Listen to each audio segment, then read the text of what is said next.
Okay, we're connected. You may begin. Okay, thank you. Good morning. I'm Laura Shaughnessy. I serve as chair of the Professional Counselor Advisory Committee for the Kansas Behavioral Sciences Regulatory Board. Today is Monday, June 1, 2026. I ask the members of the advisory committee to respond to a roll call to signify their presence at this open meeting that's being conducted remotely by conference call and other electronic medium. Jim Kilmartin, did he log on or do we know he's not here? He is not logged in. So. Okay, he's not here. Okay. Melissa Briggs. Present. Good morning. Good morning. Amanda Brown. Present. Good morning. Good morning. Michael Countryman. Here. Good morning. Morning. Samantha Holloway. Here. Good morning. Jason Lee. Present. Good morning. Good morning. Hello. Masha Magsudi. Is she not here? She is not here. Okay. Vanessa Perez. Here. Good morning. Good morning. Amanda Petrick Gardner.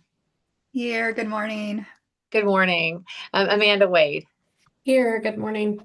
Good morning. Good morning. Okay. I note the following BSRB staff are also present. David Fye. Here. Hi. Good morning. And Leslie Allen. Good morning, Leslie. Good morning. Next, David Fye will read a message concerning this meeting being held remotely. Thank you, Laura. This is David Fye, Executive Director for the Kansas Behavioral Sciences Regulatory Board. Public comment allows the public to address the advisory committee about any concerns with the Kansas Open Meeting Act. COMA does not require the advisory committee to provide public comment or answer questions from individuals. Individuals requesting to provide public comment could contact the Executive Director prior to the meeting by sending an email to david.fye@ks.gov. One individual has been approved to provide a presentation later in the meeting, and the time for that has been reserved to about 15 to 20 minutes. Because we are conducting this public meeting remotely by conference call and other teleconference ability, I state for the record the following information. Public access to this meeting is being conducted by a medium of interactive communication that allows members of the public without cost to attend the meeting through the use of the conference call and on the board's YouTube channel. While the meeting is conducted remotely, the requirements of the COMA are not suspended. Therefore, we will be conducting this meeting pursuant to the COMA. On April 22nd, 2026, we sent notice of the advisory committee meetings to all individuals who had requested notice of such meetings. The notice was also posted on the board's website, ksbsrb.ks.gov. You may obtain a copy of the notice at that website. An agenda and other media material have been posted on the board's website on the day of the meeting. You may also request a copy of the agenda by sending an email to david.fye@ks.gov with the subject line request for the agenda, and it will be sent to you. The notice contains information for the conference call and YouTube channel, which allows the public to attend the meeting free of charge. The notice also states that if we have any technical issues during the meeting, you may call the board office at 785-296-3240 or send an email to bsrb@ks.gov. A recording of the meeting will be available on the BSRB YouTube channel following the conclusion of the meeting by using the link to the meeting on the agenda. And the conference call line is active. We did check that before the meeting got started. There's no one currently on the line, but if I hear someone connect and introduce themselves, I will let you know. Thank you, David. Okay, the meeting is now called to order and the advisory committee will begin discussion of the first item on the agenda, which is, of course, agenda approval. You saw the agenda in your packet. Does anybody have any questions about anything on the agenda? And if not, I need a motion to approve. I'd make that motion. Thank you, Michael. I need a second. I'll second. Amanda Wade did it. Thank you. And thanks for saying your name. I'm on my phone this morning, so I can't see people when they talk. So thank you for that. So Michael initiated the motion. Amanda seconded it. All in approval, say aye. Aye. Aye. Aye. Opposed, same sign. Okay, no opposition. The agenda is approved. Our next item is the proposal that is going to come. David, as I understand it, we're going to do that around 11 o'clock. Yes, we have a guest presenter who will be joining us a little bit later, I think around 11. So our agenda does include information that we can take items out of order as needed to accommodate the committee. So I will let you know when they are able to log in, but I think it'll be close to 11 o'clock today. Terrific. Okay, so you'll watch for that. Thank you. Okay, the next item is the approval of the minutes from the meeting on February 2nd. Our April meeting was skipped. That was my fault because I got sick. Sorry about that, everybody. And so we'll go all the way back to February to do the February meeting minutes. Does anybody have any changes or additions? And if not, I'll need a motion to approve those minutes. Vanessa Perez, I motion to approve. Thank you, Amanda Vanessa. Sorry, I got excited. Amanda Brown. You're seconding the motion? Thank you. Yes. All in approval, say aye. Aye. Any opposition, say same sign. Okay, so the meeting minutes from February 2nd have been approved. Next, we have David Fye with the Executive Director's report. Thank you, David. Thank you, Laura.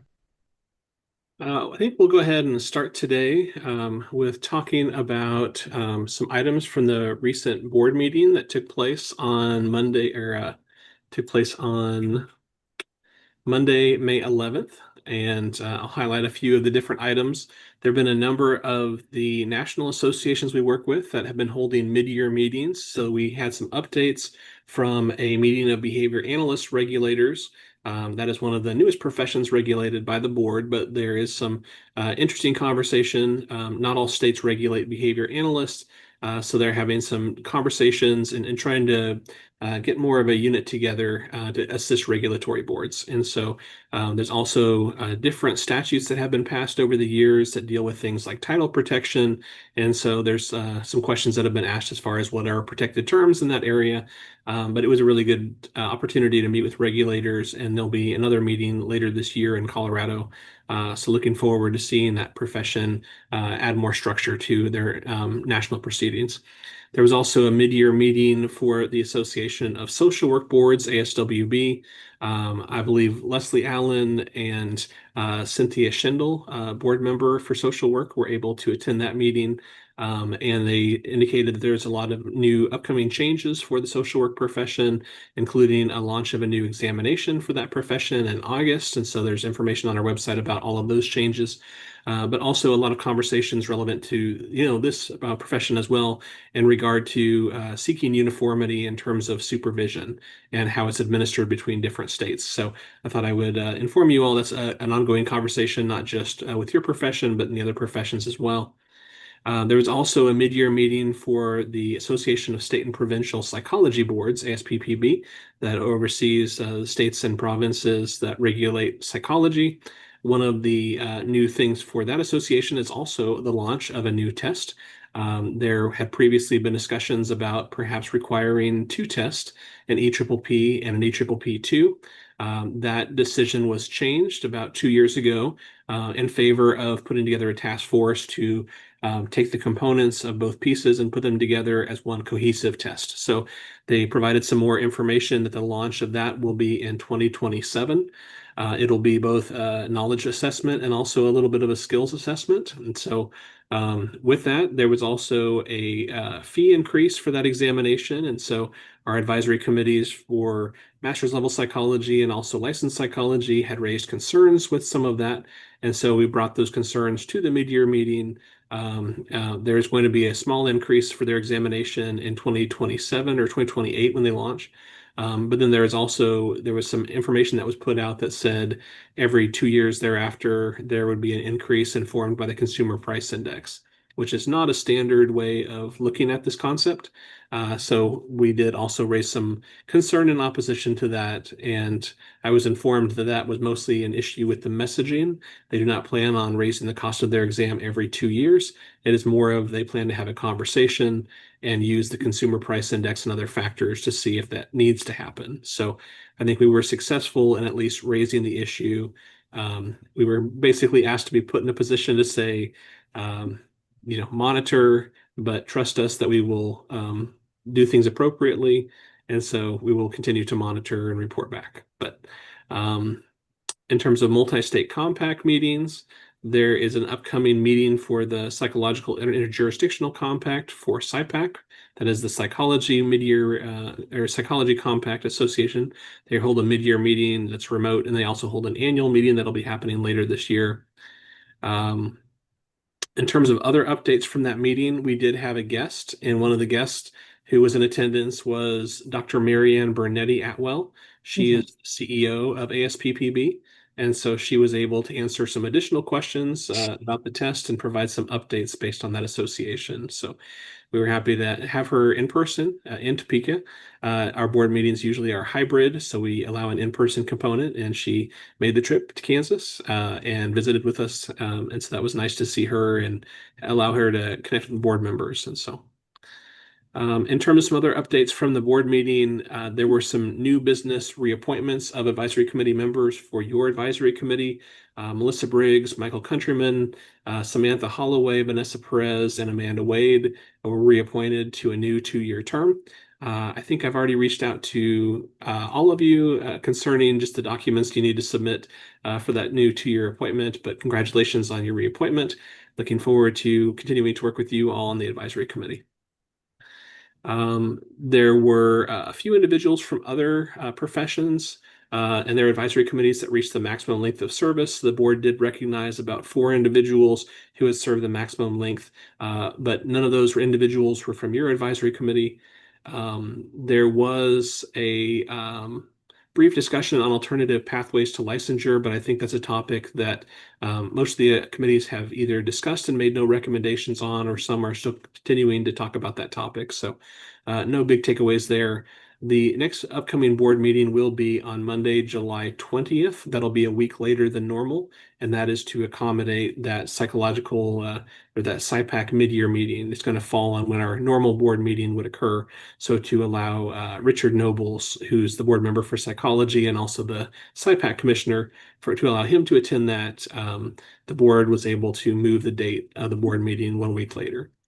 Now, in September, I do want to let you know the board generally holds a regular board meeting the second Monday of the month. That was going to fall in a conflict for the CLEAR conference. That's an organization that helps regulatory boards from all professions. And also, the board generally holds an all-day out-of-town planning meeting in September. And so rather than hold 2 board meetings, the board decided to go ahead and use a concept they've done a couple of years ago, where they would begin the board meeting on the Sunday evening before the out-of-town meeting, and then continue that all day the following Monday. So the board had decided to go ahead and do that. The out-of-town meeting will be in Leavenworth this year, and will be starting on Sunday, September 27th, and then we'll continue to all day on Monday, September 28th. We'll have more information about the location of that venue. It is a public meeting, so individuals are welcome to attend. We usually do get a few people from the public that sit in on those meetings. That is our one meeting that is not streamed every year, usually because we go around to different parts of the state, and so our technology limitations differ where we go. And so that's an in-person meeting only, but it is open to the public, and anyone is welcome to attend that. Again, that would be Sunday, September 27th, and Monday, September 28th, and we'll have more information about when those meeting times would start. But it is likely that the Sunday evening one will start maybe around 5 or 5:30, and then the Monday one would probably start sometime around either 8 or 9. So, And it's over in KCK. It's going to be in Leavenworth. So Leavenworth, okay. yeah, real close to Kansas City. We looked at a few different venues, and we just kind of decided on one of the venues based on a few different factors. One of the facilities was able to accept the government rate for rooms and offer some ability for us to bring in, food for us to have it be a working lunch on the Monday. So there's lots of different things that, some hotels have as restrictions, some have flexibilities. So we tried to weigh all those factors. And so this one's going to be in Leavenworth.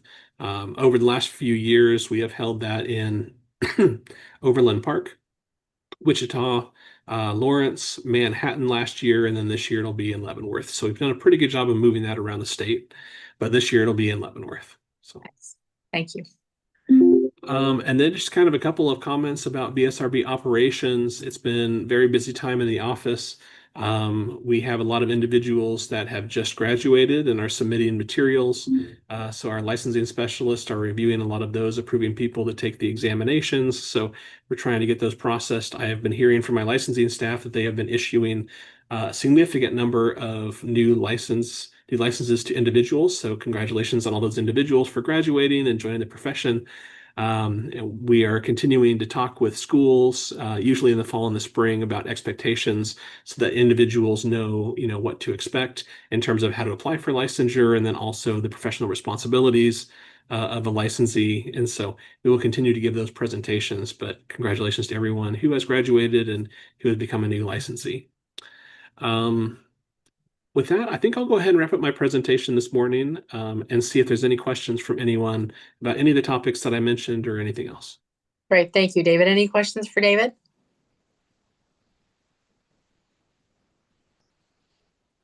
Okay, if those come up, be sure and let him know. So thank you for your report, by the way. David is very good at synthesizing what he does, but when we go to board meetings and you look at his executive director of a report and you turn it over to see all the meetings he attends between board meetings, the only thing I can think of is how does he get anything else done? And he gets a tremendous amount done, but all those meetings, everything he's talking about, he's attended in person. So, and the next two things are no exception. So the next thing that we will be covering is updates from the association meetings. So David, do you want to take those, the Orlando one and then the Kansas one? Sure. So earlier this year, we did have a meeting for the American Association of State Counseling Boards, AASCB. That was in Orlando this year, and this is an organization at the national level that supports all the different states and territories that license professional counseling. And they hold a meeting every year to bring people together. They have a number of speakers that go over different topics. A lot of the focus this year on those presentations was on effective use of current technology, specifically the growth of artificial intelligence and some of the ethical trends for practitioners as well. And so I thought the topics were really, really good. There's also, we have sort of an opportunity to have a forum with different members of professional associations at that conference. And so there's an administrator part, there's another part for board members where individuals can connect. So I found that to be very, very interesting too. This was an anniversary of the association, and so they had brought back past presidents. So there was a little bit of the history of the association and sort of some summary of the different phases that the association has gone through. And it was helpful to kind of hear about some of the past struggles and some of the growth, and to kind of hear where we're at now. So I really found that conference to be beneficial. I currently serve as the treasurer for AASCB, and I also work as a co-facilitator with another individual. We have monthly sort of informal meetings where individuals from different states and the different associations involved with that group can come together and discuss topics. And so I really enjoy both of those roles. But in my role as treasurer, it allows me to try to add some value and learn some things that I could apply to my role as executive director for the BSRB. So have appreciated the BSRB board's support and being able to hold that position and learn and bring over some skills. So I'll turn it over to you, Laura. Do you have any other takeaways you'd like to share from the AASCB conference? No, the breakouts are always top notch. It's such a great organization. And it's an opportunity to go and see how other states are doing it. Whenever we share what we're doing, we are really, it becomes apparent to me that we have a lot of great practices and a lot of great philosophies about how we do things, because people always come up to us and to David and say, how do you do that? Or I didn't think about it that way before. And so it's just an opportunity to learn and to teach. And it's always a great conference. There was another topic that I think people are starting to discuss, and I don't know that we're ready to dissect this topic now, but there have been a couple of big Supreme Court cases recently that have dealt with speech, conduct, those types of issues, especially as it relates to professional activity. And people are starting to have conversations about some of those cases. Not all of them are fully resolved. Some of the decisions that have happened have included a piece that have basically referred it back to a lower court for further resolution. So it's kind of hard to kind of, say exactly where we're at with a lot of that right now, but I do want to put that also on your radar. That may be something we bring back to the advisory committee once we have a little more clarity on some of those things. But there are a number of those court cases, at least at the federal level, that are talking about some of those issues. So that was another thing where they, briefly talked about it this time around, but said more will probably be to come in the next year or so. So. Yes, we will be letting you know. And then about the Kansas meeting, do you want to go ahead and cover KCA? Sure. Actually, do you want me to go ahead and talk about that, or would you like to? Well, I'll start with KCA. When we were there, we were in Manhattan. David and I drove down together, and it was a lovely conference. How many people were there? Like, what didn't we say there were 300 total? Is that what we heard? It's a very big group. So It was a big conference. We were there on the last day. We made a presentation about the compact and just stood up and introduced who we were. It was so fun to see a lot of people in person that I had only seen on Zoom, because most of my tenure on this board and on this advisory committee has been on Zoom. So Bob Kirchner was in the audience and other people. And of course, Amanda Petrick Gardner was there. It was really, really nice. It was good to see the level of organization that they have as a group in the breakouts. The breakouts were lovely. I attended a couple of breakouts. We were going to leave, and then we realized there was one last segment of breakouts we could attend, and I attended it. It was really, really good. There was a lot of engagement. I mean, lots of good questions were being asked in all of the breakouts. I mean, you could tell that, the counselors that were there were really engaged. A lot of people came up to us and asked us questions about this and that, and David, followed up on all of those things, which I thought was good. I'd also ask Amanda, since she's on this call on our meeting. Amanda, is there anything you want to say about it? You guys did a lovely job. I will just say, I know that a lot of the members and even the board appreciated having you guys there. And Thank you. you're welcome every year to come make an Thank you. appearance, share updates, because even though they know these meetings are live, I think having you there at the meeting was appreciative. So just thank you for coming, and it's gonna be the same place next year. So maybe we'll see you again. So it'll be in Manhattan again? Yep, we're gonna do 2 years every location just to keep Oh, it a I little see. simpler for us. Sure. How many people were there?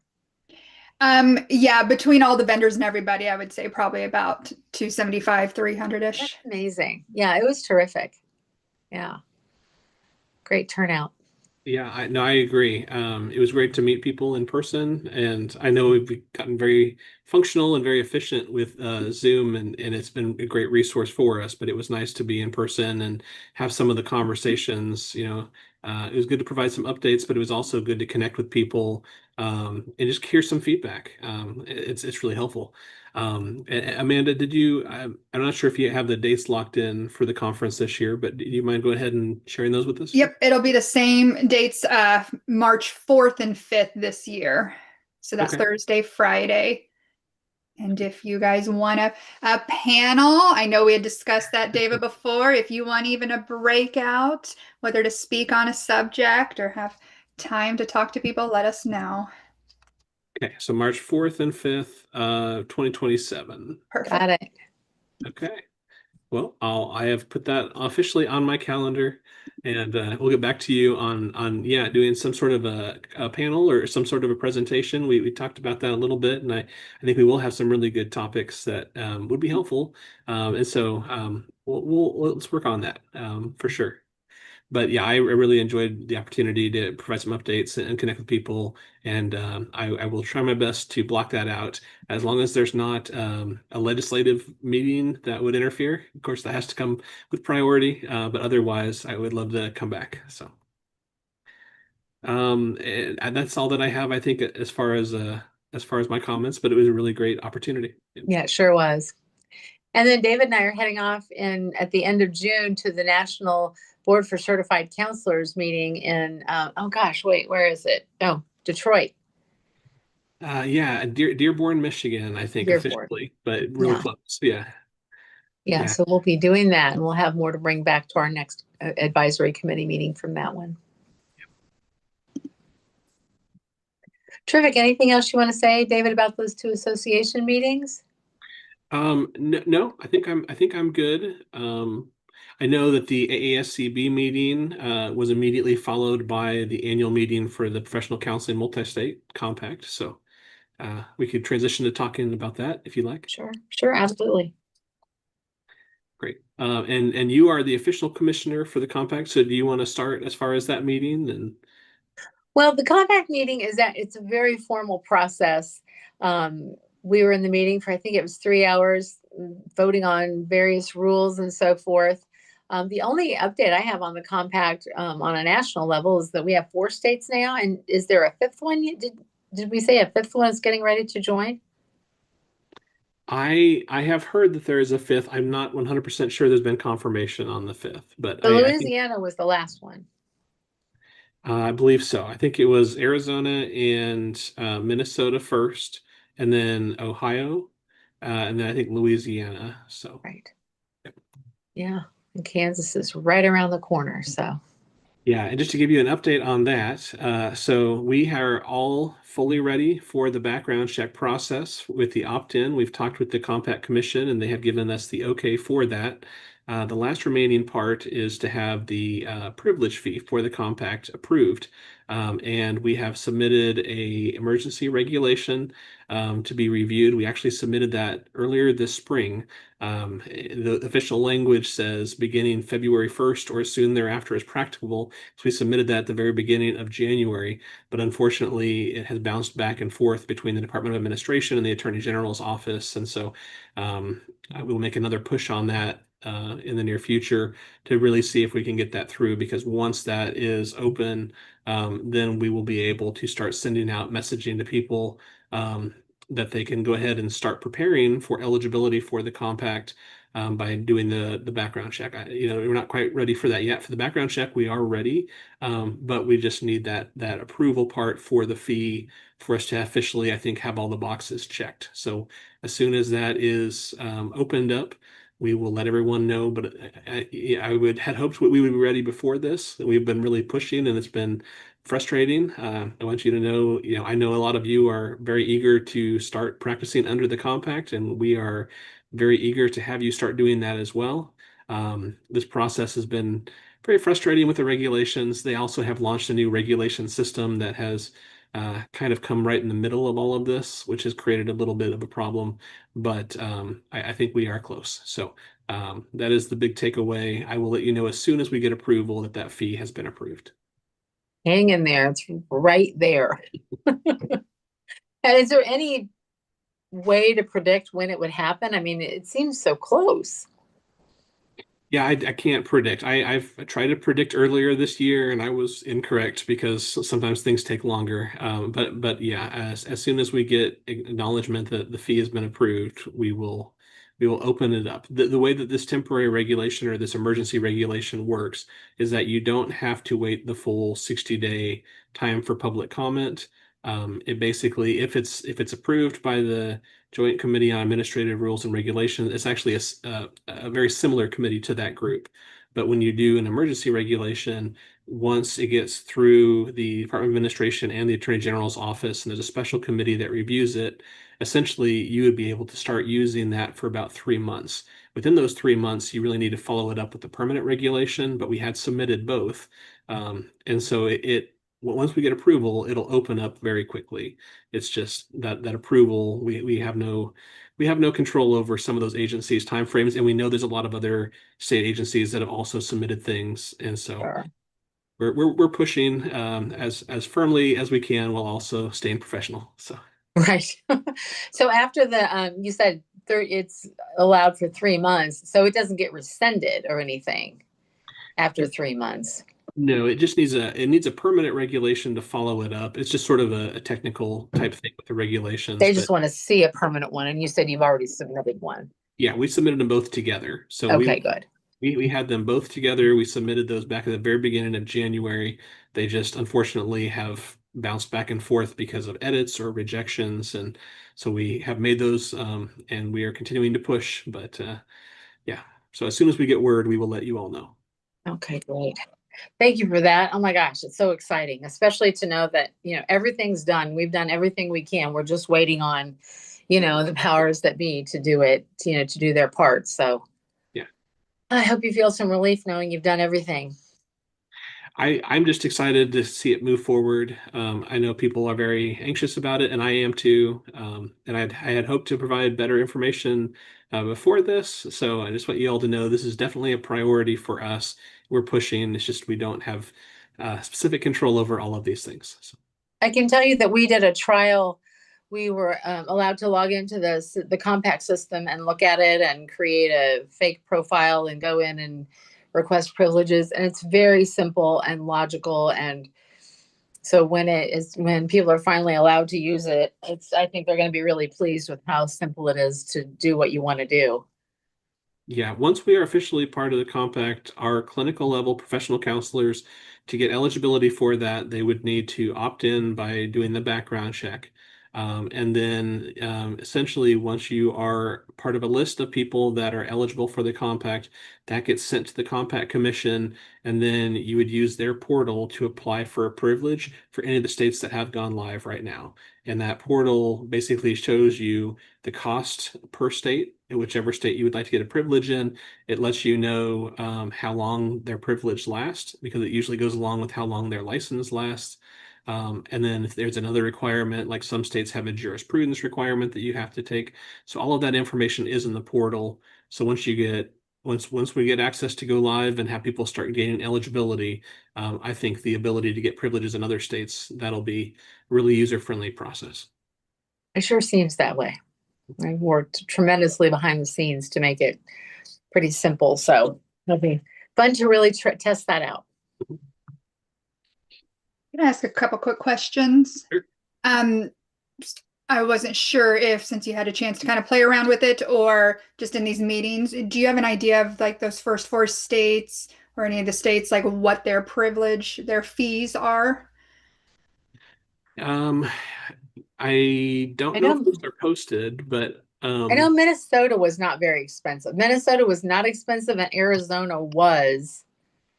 And that ended up we decided that probably impacted how many people were joining. Do you remember that, David? Yes. So I think I have a few of those. And I tried to find these quickly. So these are likely the fees, but so there is a fee in Ohio that I think is a $25 fee. When you get a privilege fee, there's also an administrative fee which goes to the compact commission. So the administrative fee is $30. I believe, as Laura said, the fee for Minnesota is pretty low. The fee for Arizona, I believe, is Arizona, I think, is $250. So I think the thought process was in Arizona, there was concern about losing out-of-state revenue. And so they tried to keep their privilege fee close to their state licensure fee. It seemed like there were 2 forms of thinking about it. One was a low fee to really, make it accessible. And then some states, I can think of a couple of others, said, we want to replace our license fee with the compact fee. And just going to lead to my second question. I don't know if you're able to tell what Kansas was thinking, since it hasn't been approved yet through the committee, but what Kansas was kind of anticipating. Yeah, $25. Okay, thank you. You made that easy. No, that was put in when the model language was passed in legislation. That was a cap of up to $25, and the board agreed to just set it at $25. So, again, it really, if this does replace traditional licensure and there's no more increase, but I don't think that's what we expect. I think we really hope that this will open up practice and allow people to practice in a lot more states than they otherwise are practicing in right now. So I guess the goal is that if someone was licensed in 2 states previously, maybe they would essentially retain their home state license and then get a privilege in 3 or 4 states or something like that. And so better for the people they're providing services, and then better for them with more availability to practice in other states. So, and Amanda, did you have any other questions about those topics? That was it. Thank you. Okay. You're welcome. Yeah. I think there does need to be some fee there just to make sure the person would already need to have a home state license. That is one of the requirements of the compact, so they would be licensed in whatever state they're in. But just to make sure, knowing that we will be losing some out-of-state licensees, we need to have some fee to make up for that. But I think we can keep it pretty low. And so I think 25 is the lowest, probably tied with Ohio. So Yeah. And it'll take us a year or two to really get, to understand how the fees have impacted the workforce in our state. But, we're in the right position to get that data. And the Compact Commission will definitely share it as well. Okay, any other things about the compact, David Fye? nope. Okay, moving on to old business. And on old business, there was just a continued discussion on advisory committee topics for 2026. This was something we had just carried forward from the last meeting. If any individuals did have thoughts on things they'd like the advisory committee to focus on this year, we can add them to our list of topics. Has anyone given any thought to other things that you'd like to see us focus on?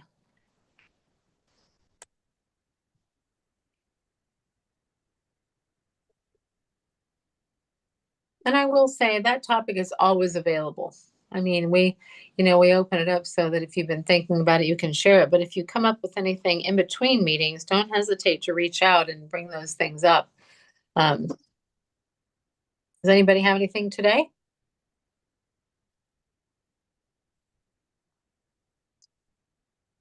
Okay, let's move on then to new business. This is kind of exciting. Advisory committee membership.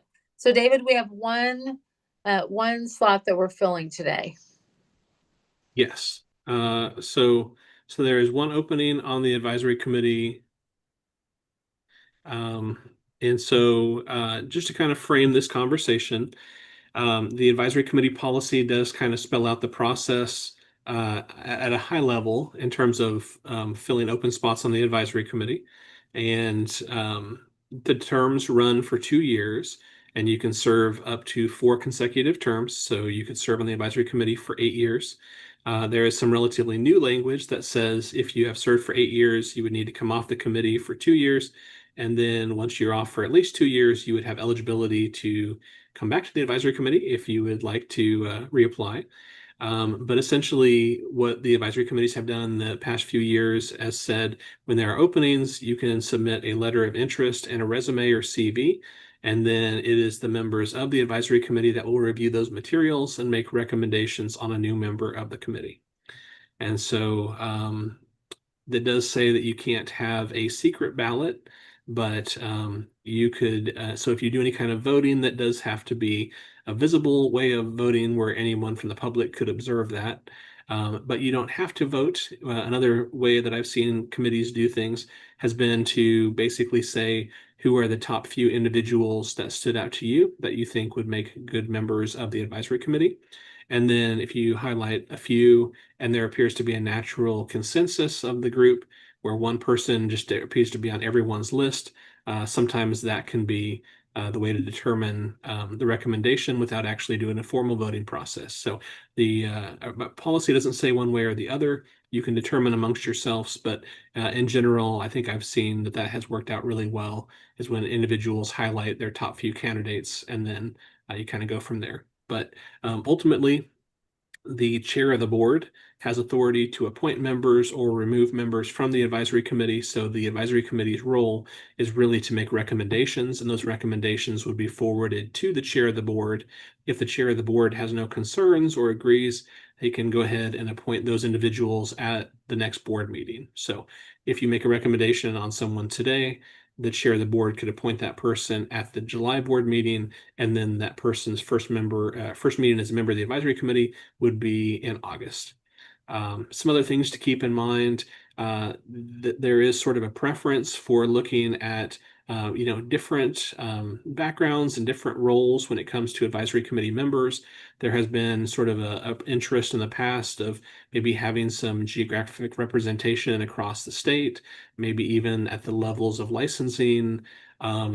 with one individual, it's kind of difficult to balance all of those different things. But the website for the BSRB currently shows the list of advisory committee members and also their locations. So you can always look at that list and kind of factor those things into consideration. But do you have any questions on the process to make recommendations on a new advisory committee member? Quick question. You may have already said this, and since I'm one of the newer ones here, who is leaving? Is somebody's term up that I wasn't aware of? I'll go ahead and cover that. So, Okay, thank you. Sorry. Masha Magzudi has been serving on the advisory committee. Unfortunately, she has missed a few meetings, and so the chair of the board did not appoint her to a new term. So she will be coming off the committee at the end of June. And so her term will be ending, so there will be an opening on the advisory committee. And so that is the change in membership. We have one spot. And David, is there a particular person that you're recommending at this time, or is that just for us to review and make recommendations? That's a good question, and I should have probably mentioned that. In general, I kind of stay out of this process. I go through and I check to see if everyone holds an active license, and if there's other factors, that I think you would find interesting or helpful. I try to provide the materials to you all for your review, but I generally don't make recommendations. I kind of leave it up to the members of the committee to have that discussion, so I kind of stay out of that and just focus on providing the framework and sort of the mechanics, and then turn it over to all of you. And with this number of people who have applied, and we only have one slot, it really, I think, people recommending their top three is a great way to kind of narrow it down. So I hope that you've all been able to look at the letters of interest and the CVs that were sent. If you have, what we can do is everybody recommend, at least from 1 to 3 people that you recommend, and I'll just keep notes of, who is nominated, for lack of a better term, who's recommended. And then I'll kind of give feedback as we go along if one person really starts standing out as someone that everyone has agreed on. I don't know if this is fair to ask, but does anybody here know any of the individuals? And I'll just kind of clarify that too.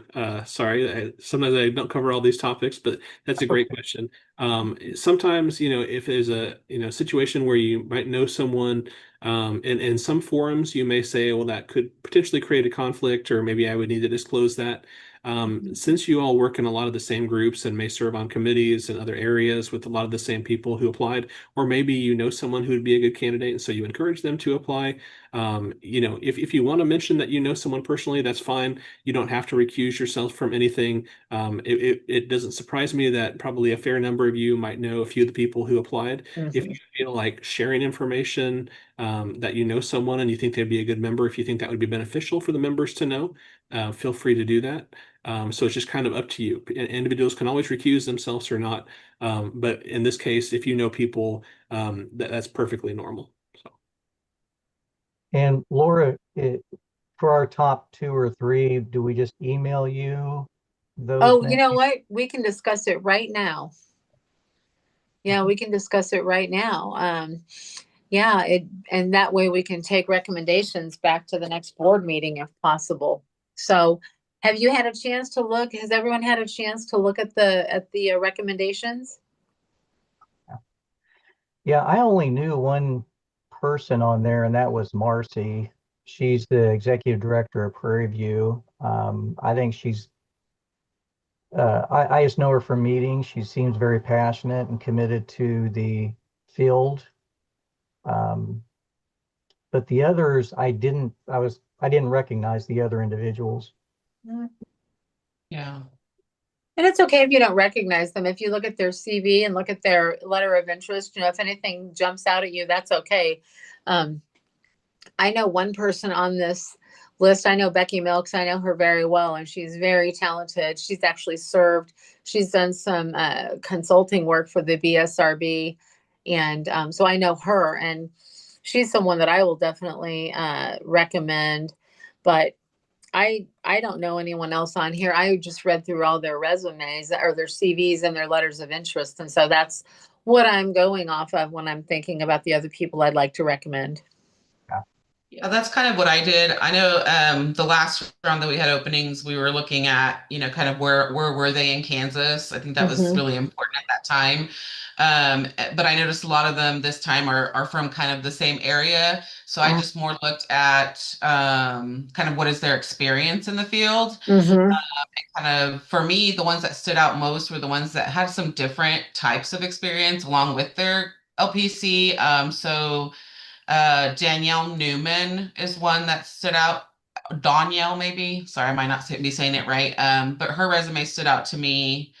And then Arlisha Pug was another Yeah, one. she was on my list as well. She Yeah. was on my top Yeah. list. Okay, so 3 people have said that. Mhm. Okay. And then Joshua was the other one for me. Those were kind of my top 3. Joshua, Joshua Paskowitz. yes. I didn't want to butcher the last name. Well, I may have just butchered the last name as well. Okay. I'll follow up from Vanessa just because we have some similarities. So Arlisha was on mine. Joshua, and I didn't want to butcher the last name just because he has such a variety of experience there. Mm-hmm. I kind of had a top 4. I also had Marcy. I don't know her, but just being a CEO of that Prairie View, quite a bit of experience there. And I didn't know whether to say it just because, again, conflict of interest, but since it sounds like we all probably know people on this list, Teresa Patterson Barge is on there. She stepped up and has been our executive director for KCA for the past couple years, but she's a group practice owner, obviously LCPC supervisor, and she just got her distinguished service award for KCA because of all of the things she does for the counseling community. And so just wanted to share that. Got it. Thank you. Mm-hmm. I'll recommend Teresa as well. I watched her as she was the president for KCA and she did a really good job. So I think she'd do wonderful here as well. Terrific. Okay. Anybody else? Anyone else have feedback? I'm not trying to be that person in the group, but we have a lot of women in our group and only a couple of men. So I don't know if we want to think about that and how that impacts our dynamics, maybe. I mean, it shouldn't, but it obviously can and does at times. So I looked more heavily at the men, not trying to be mean to the women, but just because I knew we only had Jason and Michael. Mm-hmm. And so you liked what you saw? I had Joshua as one, and I also had Philip, but I was gonna ask Jason on how he felt with Philip, just because they are at Wichita State together. So We're kind of like thank you so much for bringing that. We are in the program, and we are the colleagues. So I think they might have some like the conflict of issues. And that's just my only concern. And Joshua is good, Teresa is good, I think, to me. Okay. Thank you. Okay. Anyone else?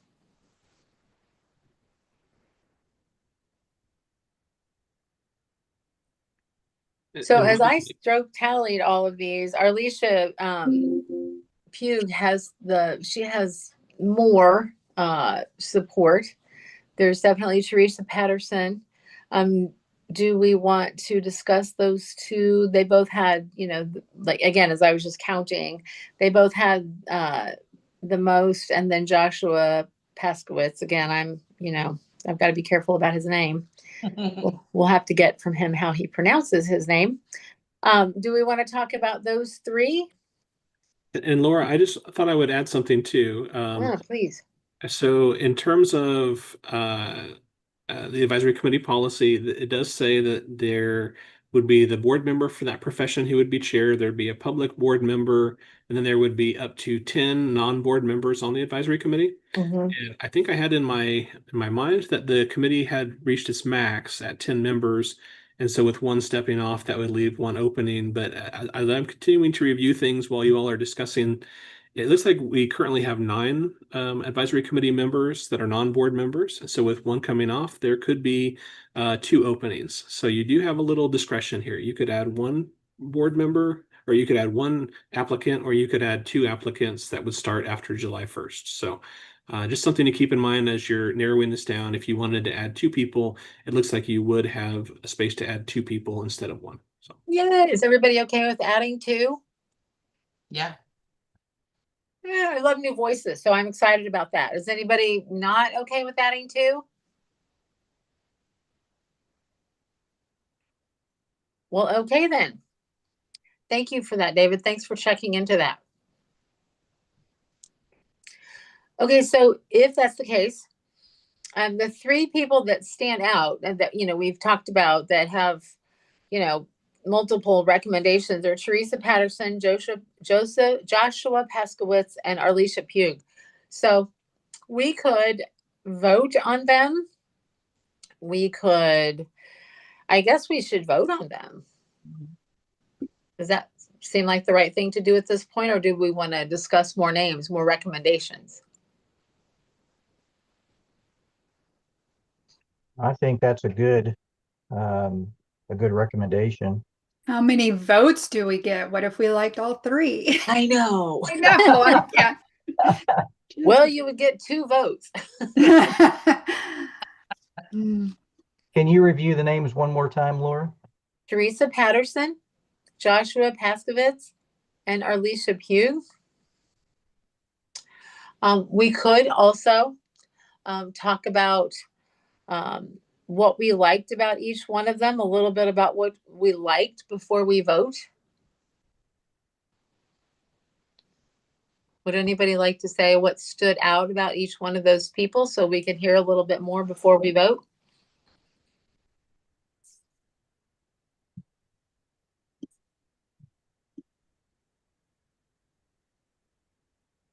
Does anybody know Arlisha or Joshua, just for a bit more information? I just like their CVs, but Yeah, it helps I don't a bit know more. them. Does anyone else?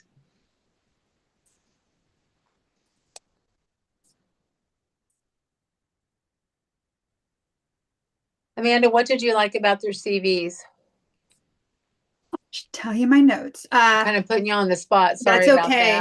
that. With Joshua, I just noted, I believe, and I should pull up the actual CV, make sure I'm not quoting it wrong. Also an RN, but the number of degrees: health sciences, human resources, health administration, pastoral psychotherapy, counseling. And so just this variety of experience and Yes. knowledge and different leadership positions he's had, I just feel like is just a wealth of information and knowledge. So That was the same for me, Amanda. With okay.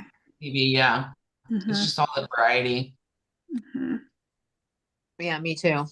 Counseling, nursing, religion. Yeah, for sure. And I don't always see pastoral counseling represented very well. So That's a good point.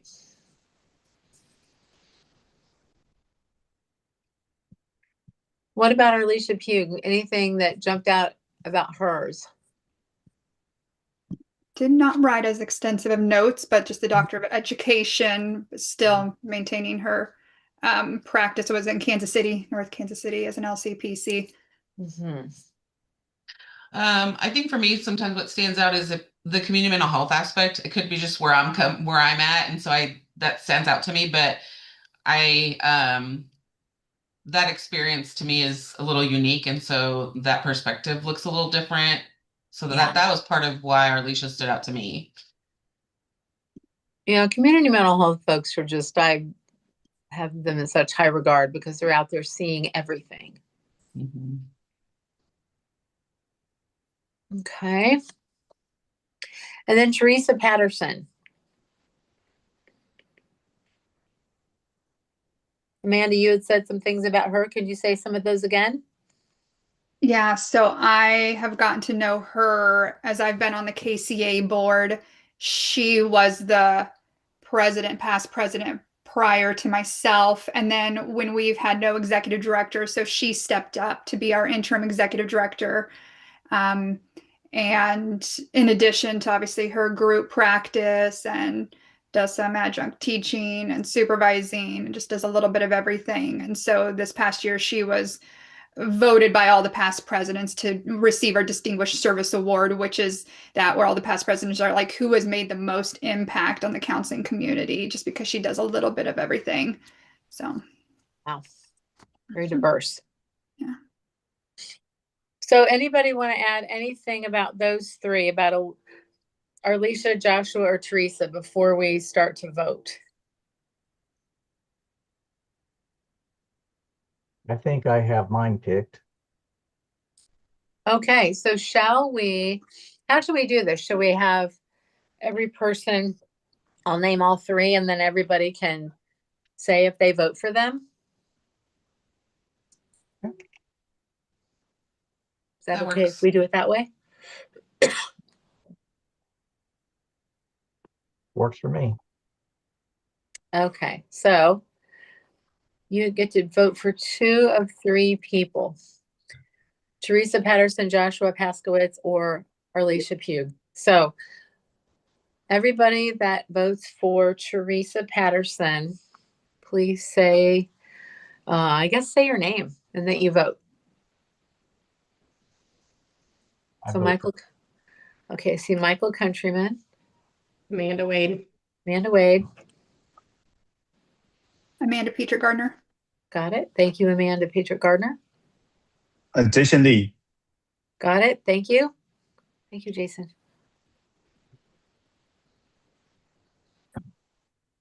Anyone else?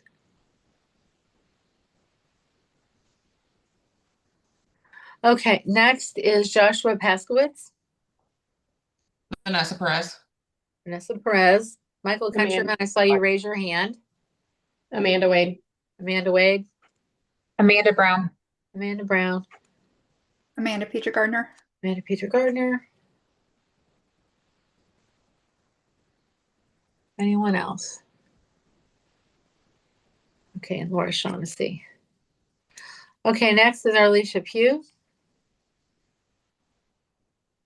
Vanessa Perez. Vanessa. Thank you, Vanessa. Amanda Brown. Amanda Brown.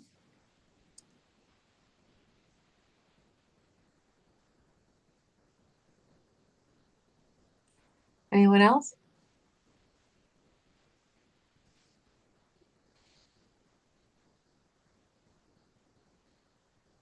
Okay, remember you can vote for 2. Does anybody else have any other votes that they want to cast?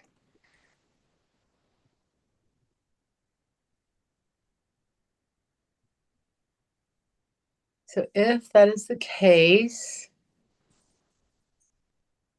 here we go. If that is the case, then Joshua Paskowitz will be nominated and Teresa Patterson will be nominated. Does anybody have any questions or concerns about the process that we just went through? Did it feel fair, and did we do it in a way that feels like was it fair? Yes. Okay. If there's anybody that has any concerns or wants to, talk about how it was done, please bring that up now, because I want to make sure we don't just decide all of this without really being considerate of something that, we missed. Okay. I'm always amazed at how easy this process is. Every time we do it, I think this is going to take hours, and it never does. And so I will remember again that this process worked pretty darn well. It took us 15 minutes to do this, or a little bit more like 20. So, okay, we are saying that we are recommending Teresa Patterson and Joshua Paskowitz. So, David, what is the process from here? Do I need to take this back to the board? Sort of. I'll help you with that process. So what I generally do is, after the advisory committees have made recommendations, I draft a letter saying that the advisory committee met on this date, and then here were the individuals that had applied for consideration, and then here were the recommendations from the advisory committee. And then I will CC you on that. I'll provide a copy of that letter to the chair of the board, David Anderson, and then he'll review that. If he has any questions, he can follow up with you, Laura. If he doesn't have any questions or concerns, then he will just include those names on the board's agenda at the board meeting on July 20th, and then they'll be appointed to the advisory committee at that time. And so their first meeting would be in August. So the next steps, I'll prepare that letter. And then Laura, I'll reach out to you when that letter is ready to be sent to Dave Anderson. Terrific. And then once he approves them, then you can notify the applicants that they've been nominated or that they've been accepted. Yes, I usually wait until after the official appointment at the board meeting. And once they're officially appointed, then we modify the website for the BSRB to reflect their names. And then I reach out to them to congratulate them and then give them next steps. So. Terrific. So in July, at some point, they'll be notified after our board meeting. And this is a public meeting. So, if they are watching the meeting or if you know those individuals and want to share something ahead of time, that's perfectly fine. Great. But officially, they would need to be appointed by the chair of the board. As we talked about, the authority of the advisory committees is to make recommendations. So these are the recommendations. Most people that are recommended do get appointed, but there just has to be these official steps. So. Sure. And do we need a motion today to nominate these two folks? No. So you can do things by a vote, or you can do things by consensus. And using the process you did, it was consensus for those two. And so that's perfectly fine. Terrific. Okay, great. Well, okay. Thank you so much, everyone, for going through the process and for making sure that, everybody got to, contribute their voices as much as possible.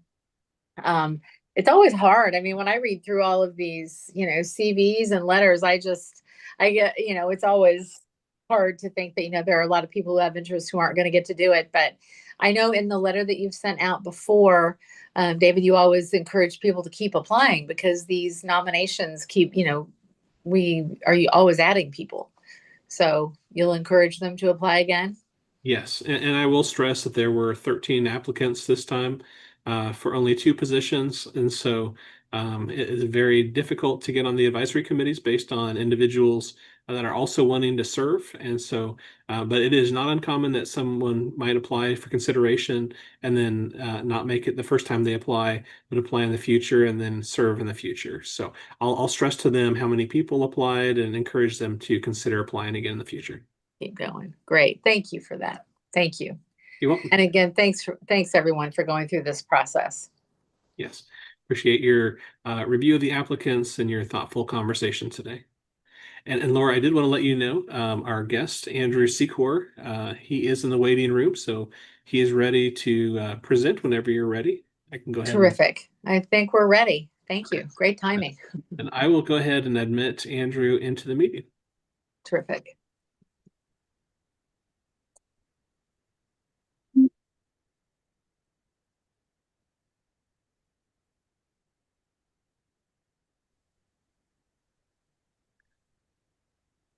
Welcome to the advisory committee. Yeah, it's interesting being on the other side of this. I bet it is.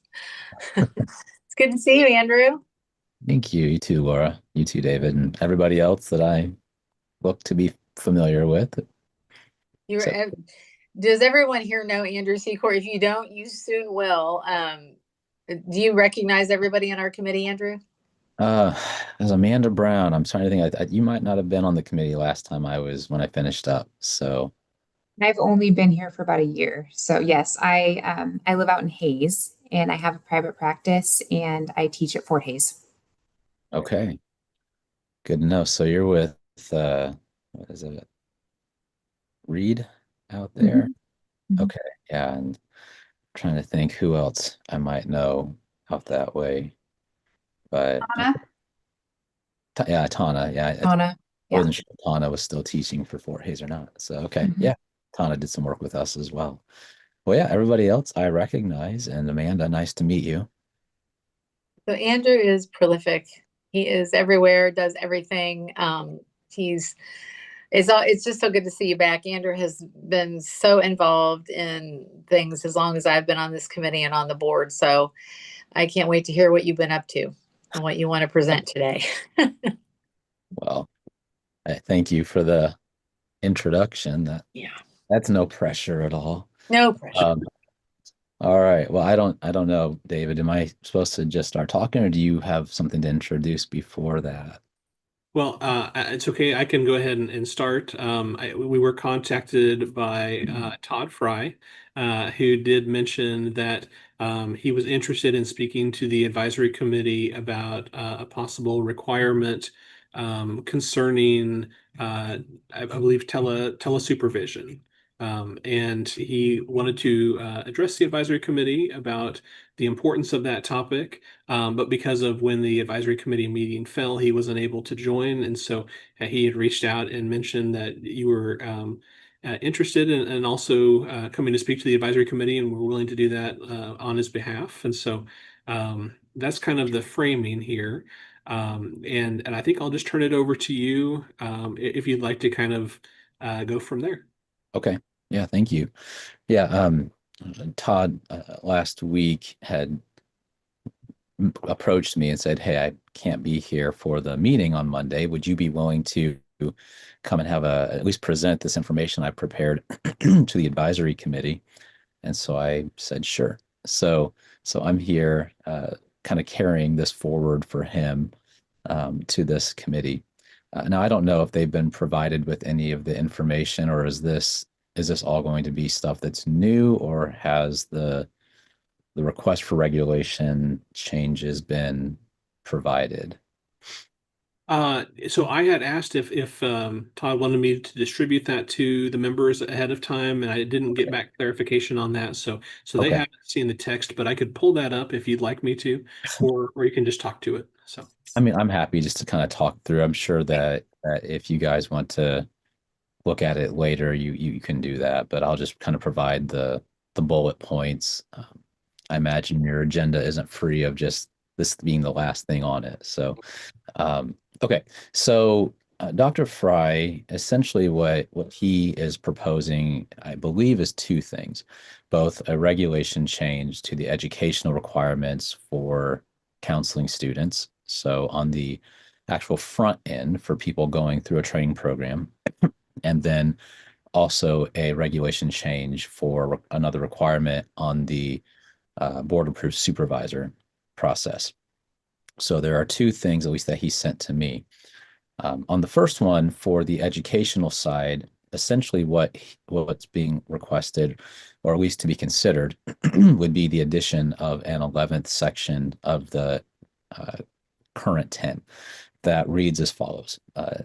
So it include technology-assisted counseling and telehealth practice, which shall include studies in the ethical and legal considerations specific to the delivery of counseling services through electronic and telecommunications technologies, informed consent and confidentiality and technology-mediated practice, selection and use of HIPAA-compliant platforms, clinical considerations unique to distance service delivery, including therapeutic relationship development and crisis intervention, and then multicultural and equity dimensions of technology access and use. So the reason being for that is just the reality that this has become, rather than a specialized type of service that certain people implemented, it's now become an expectation almost that any counseling student or professional in the field is utilizing this type of modality to provide care. And similar to whether it be multicultural counseling competencies, or if it be the spiritual and religious competencies that ACERVIC has, the ACA has endorsed, there are certain expectations that people have an awareness of and a competence to deliver those practices because they're going to be using them. And there's already expectations both within the ACA Code of Ethics surrounding competence to utilize these practices, both in the supervisory and in the counseling context. And I don't know how they're building upon that for the new revision that's going to be coming out here, I imagine relatively soon, since they sent that out for review already in the last 4 or 5 months. So there's already a competency and knowledge-based expectation. But also, as we just kind of think about what's going on as our students that are already in practice or already being asked to use telehealth to do their work. And as people in grad school, we're already having to provide them a certain level of training. When we had our most recent accreditation visit from KCREP, there was questions around how we're preparing students for this. And so we have put together something that we're using, but what I experience as a faculty supervisor is a lot of students have supervisors who don't necessarily understand all the expectations and dimensions of delivering services in a remote format. So teaching and training students ahead of time before they enter into counseling practice, generally would help prepare them more effectively to provide these services in an ethical, legal, competent manner. Not only that, it's not just the ethics and the laws, but there's also a different way in which clinical services are rendered through a remote service rather than in person. And so there are adaptations and clinical considerations that students need to be familiar with in order to deliver those services well as professionals once they enter into the actual workforce and become licensed through the BSRB. So when looking at, he put together a few different ideas here, essentially talking about different options that could be proposed, whether that would be, well, before I get to that, there is precedent for this. So even before this became commonplace, there were states that already had competency requirements, Georgia being one of them that required a certain credential in order to provide telehealth services. There are other states that provide either certain levels of training or credentials to even offer remote services. Now, Kansas doesn't have that in place, and that's not necessarily being requested, not to have a specific credential. This is just that there would be certain training and education that people providing it would have, but not going so far as to requesting that a specific credential be obtained before doing that work. But there is precedent across the country for having requirements around this particular area. There are a number of things that Todd talks about related to whether or not to include this in an existing regulation that was mentioned, where it could be added to Area 9 instead of having to add an 11th section. And that would be including language like the ethical, legal, and practice standards specific to technology assisted and telehealth service delivery. But there are some concerns that adding it to an existing required section may not allow for the specificity around this particular area of practice and education that is needed. And so there is the option to let the board, this advisory board, consider if they wanted to try to create a separate section or to add an addition to Section 9 under the professional orientation requirement. From what I see, it would seem that if we're trying to develop the way that we expect people to be trained in this area, that a separate new section would make more sense. But I could see if the board is or if the advisory committee or thinks the board may not be amenable to an entire new section, how at least a start could be adding the language that's included under the alternative request component that you all would be able to see once that's able to be given to you. That would at least include some additional information about how to include this. I don't know that programs would have to include entire new classes or anything around this. This would be something that I'm sure they could work into existing classes and so forth. But I will say from my perspective, working with students, the kinds of comments that I hear from students around their lack of understanding and experience, and which also goes into the next conversation I'll move into briefly here in a moment on the supervision side, that expecting that our students would be trained now that this has become widespread use just seems to make sense at the current moment that we are at in time. So that's the general thing. The first part of it, changing and adding a requirement about education in the area of telehealth specifically as a requirement for education for people coming into getting a license here out of school, out of a Kansas school, or that we would look at too for people coming to us from out of state with an alternative option if folks aren't sure about that. So that is kind of the piece. Actually, that's a really good explanation. Do you mind pausing here and I'll go ahead and share my screen and just kind of show everyone the exact regulation that you're referencing? Yep, I was actually done right when you started to ask that. That's perfect. And I know you were going to talk about the supervision piece a little bit more. Let me show the education regulation here. This is a copy of KAR 102-3-3A. And as Andrew was talking about, these are the qualifications to essentially meet the educational requirements for licensure. And in section C here, it talks about each applicant would need to have a certain amount of hours in different areas. There shall be at least 2 discrete and unduplicated semester hours or the academic equivalent in each of the following substantive content areas. And within that, there are currently 10 different topics that are listed here that are required to be covered in that section C. I will stop sharing my screen here, and I'll go ahead and share the document that Todd Fry had provided, so you can see the 2 different proposals here.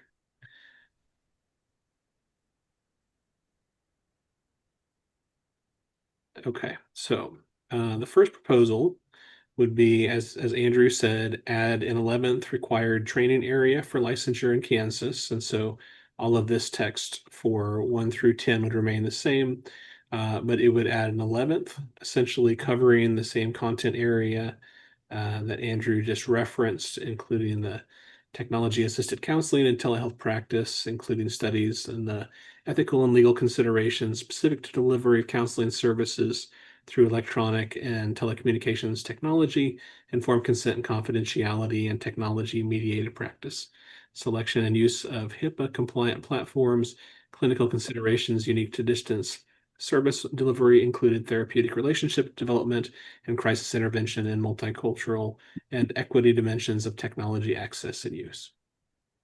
And then there is some information here, and I'll go ahead, Andrew, I think it's okay for you to go ahead and accept on behalf of Todd Fry, but I'll just go ahead and, with your blessing, and send this out to everyone after the meeting so they can review it. Right.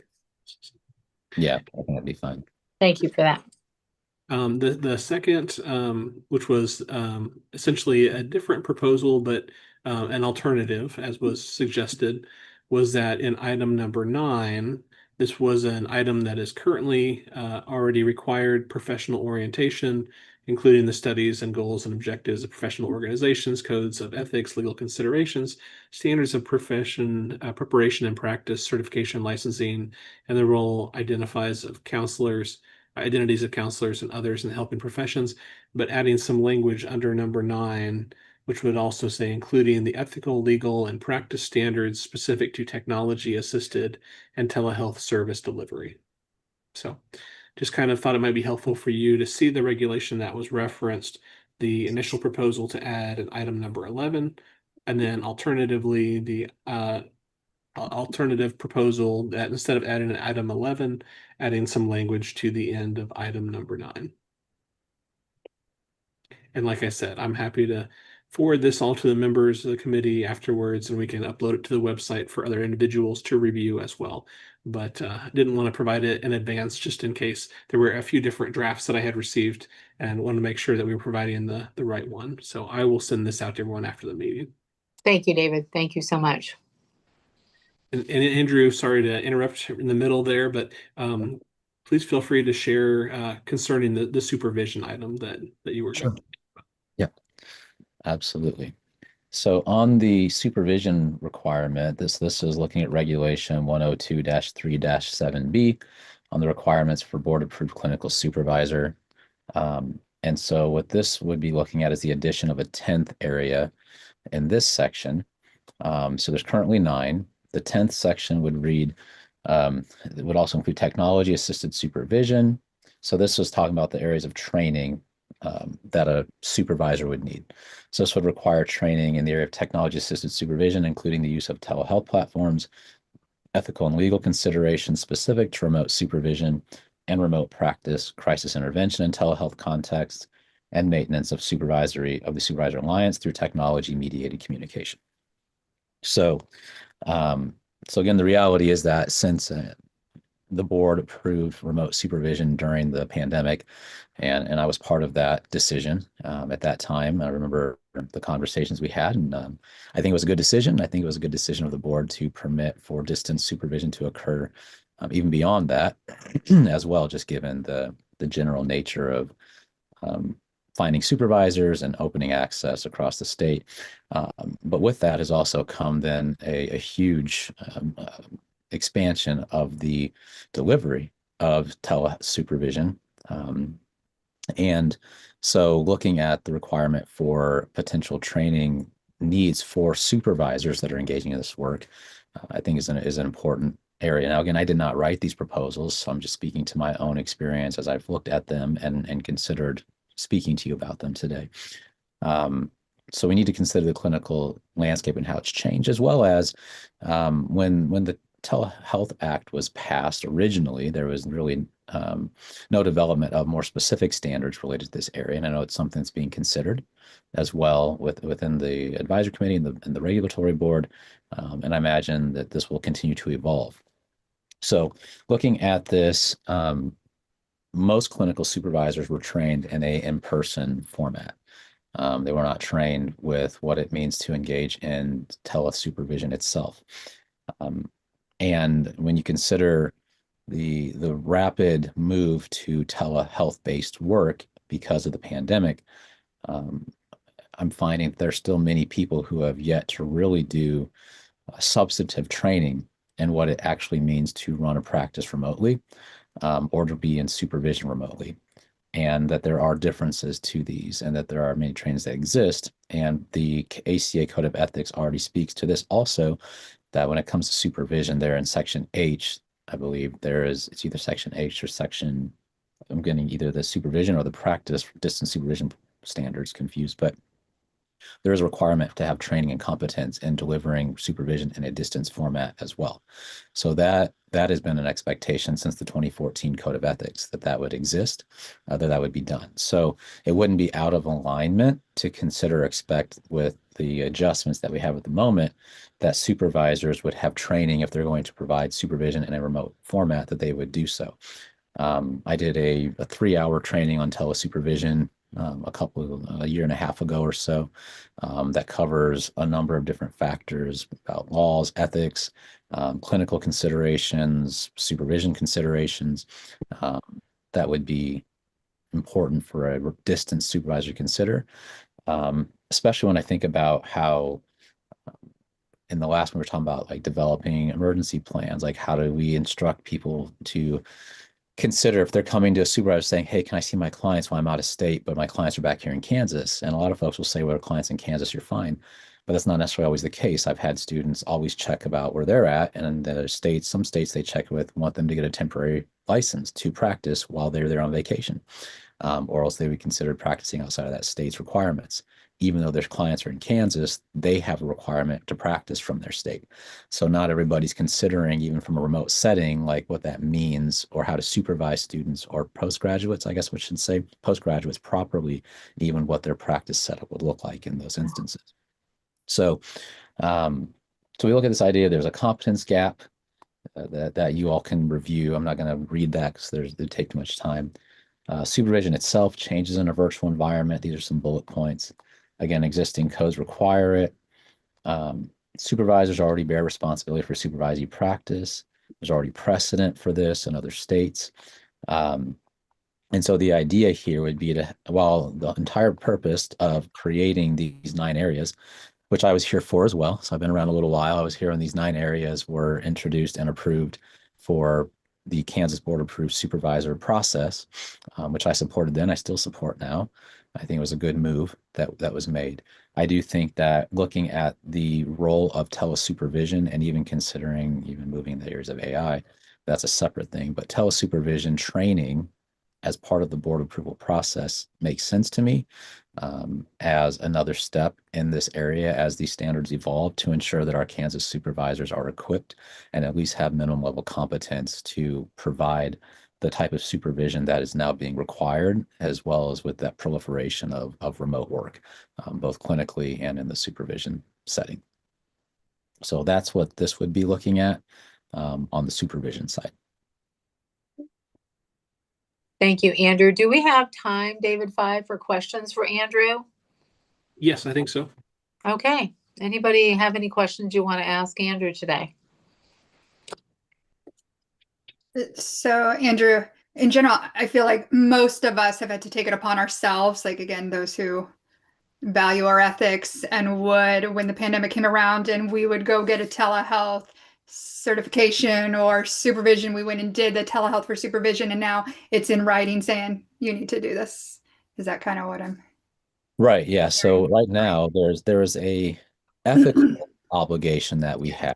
And a lot of folks will say, well, it's only an ethical obligation if you're a member of the ACA, which in some case they're right. And in some cases, I'd say maybe they're a little bit misinformed just because uh, legally, the ACA Code of Ethics is considered the industry standard federally. Now, not the state level, but the federal level, the ACA Code of Ethics is considered the industry standard, meaning we're in a sense supposed to hold ourselves to that. And if we ever had a federal issue, we'd be held to that standard anyways.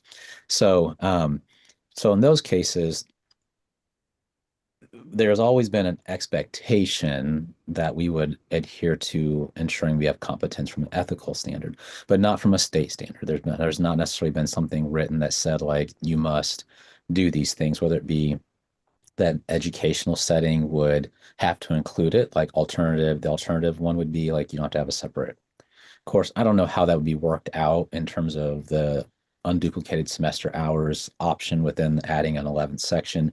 That would be something that maybe Todd has thought more through, that he would be able to speak to. But yes, it would be adding the language to require that people have this in their educational programming, and that supervisors would have to have completed as part of their training prior to becoming board approved study in the area of technology assisted supervision. I do know that Todd himself shared with me that he had created something for the supervisor requirement as well, like a curriculum to help, like if since he's putting it forward, not putting something forward and then saying like, and then someone else can figure out what to do with it. Like he's also created a curriculum for that particular area, should this be something that would be needed. But there are, I believe, many options available. But he's created one as well, just to ensure that there's something out there that would meet what he is suggesting. Terrific. So he's really thought it through, obviously. Yes. Okay. Thank you. I never considered that individuals just didn't take it upon themselves to go and do that if they were using these kind of platforms. And I was looking at my CEs like, yeah, don't we all do this? But no, if it's not in writing, it might not have been done. No, codifying it into the rules is just a great way to make sure that it will be done. So yeah, I understand the strength of that. Yeah. I'm not a person to just regulate people for the point of it. Like I think that there can be too much red tape and oversight that people can try to do. And at the same time, I've had enough experience of hearing stories where it's clear that people have not taken it upon themselves to train in these areas, that it's concerned me enough to be willing to at least say that, and to recognize that many of my students are misinformed around any number of things, and also do not receive from their supervisors even proper, what I would consider basic level, remote or distance counseling practices surrounding informed consent, emergency contact procedures, or even emergency plans. Any of the things that even verification of clients when they're initially starting their work with them, which is also in the ethics code. Is that something we're supposed to verify patients or clients as well? So the fact that there are even just what I would consider very basic understandings of things that people are not being exposed to would tell me that either people aren't being trained, or they're not getting trained, or they're just choosing not to implement the proper processes potentially. And again, I don't know anybody's specific situation, so I choose not to judge anything because I don't know that. But what I do know is what I hear, which at least in that sense, would give some reason for there to be some consideration of this. Yeah. Great. Thank you. Other questions for Andrew? So I have a question, but I think my first question would be to Leslie Allen. She's the assistant director and licensing manager for the board. And sometimes we can change something in a regulation as long as it doesn't interfere with the statutory authority. But I was curious if Leslie could weigh in whether this type of a proposed change to the regulation could be something that could be accomplished without a statutory change, or do you think this would need something that would change the statute that talks about sort of the areas that need to be covered for requirement for licensure? For the supervisor, for the supervision piece, it is not something that would require a statute change. Okay. It doesn't have the specific areas listed in the statute. The education, I'm not sure. It would depend. Okay. Yeah, I was looking at KSA 65-5804A, and it seems to list out some of the main areas that must be required there. And I wasn't sure, and maybe this is something that we really need an in-depth look and some other opinions as well. But whether we can effectively do things through a regulation versus a statute is always a part of the conversation. So I was curious if you could weigh in on that, Leslie. So, okay. Okay, thanks. Trying to recall, is it okay if I ask you and Leslie and Dave, with the requirement, the statute requirement for the educational component, does it list out just the courses and with a description there? Because I don't have the statute in front of me. Or does it list out, because I know like when we were doing the reviews for licensure, we had a description for each of the sections that I had to compare people's education to that would allow. Okay, so I don't think it has descriptions, does it? No. just No, classes. And this is the statute, KSA 65-5804A. Under section B2, it talks about the 45 graduate semester hours and the following areas. And then it sort of provides the title areas. In the regulation, they're much more fleshed out with more detail. Yeah. So in order to add a section, that seems like there would have to be a statute change on the educational side to add a 11th section to that requirement. Whereas adding an additional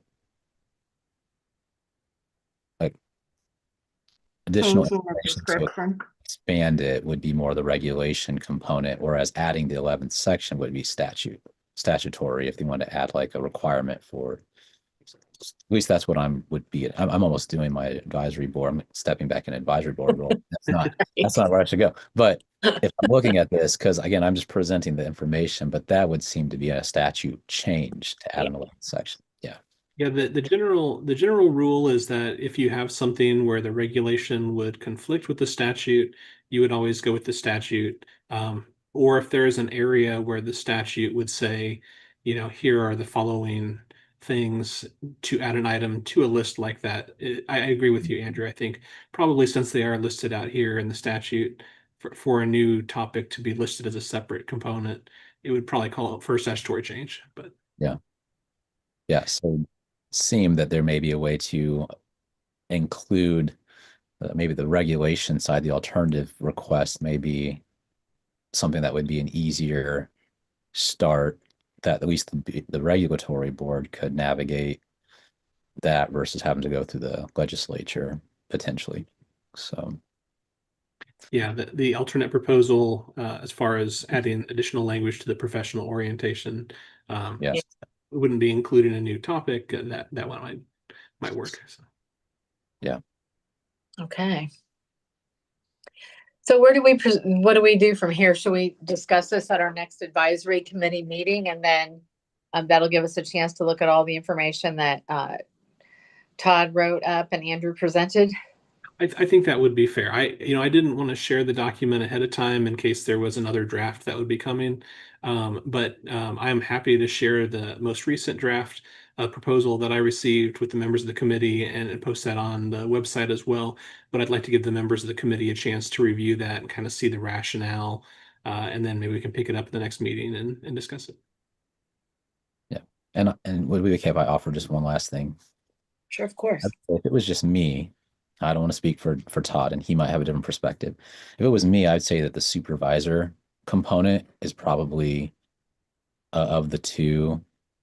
I would say that probably needs, if I'm going to say which one probably really needs to take place, I would say that one for sure.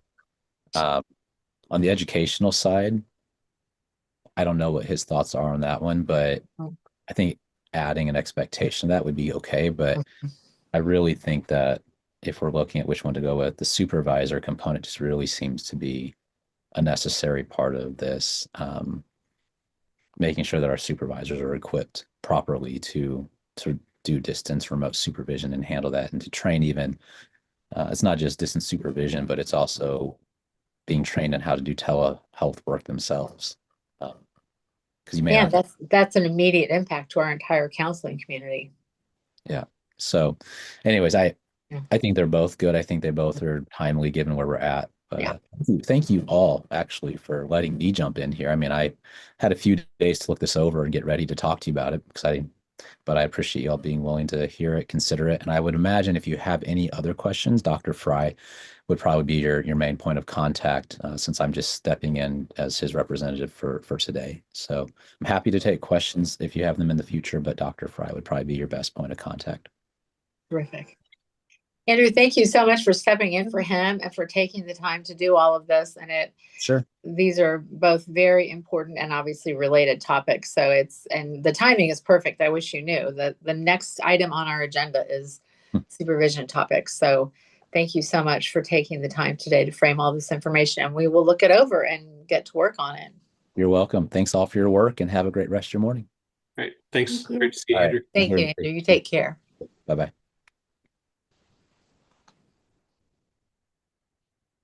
It was really good to see him. I agree. Yeah. Yeah, he's always been so solid. Okay, so anybody have are we allowed to still talk about that, David? Or can we still mention? Okay, any feedback or questions about Andrew's presentation?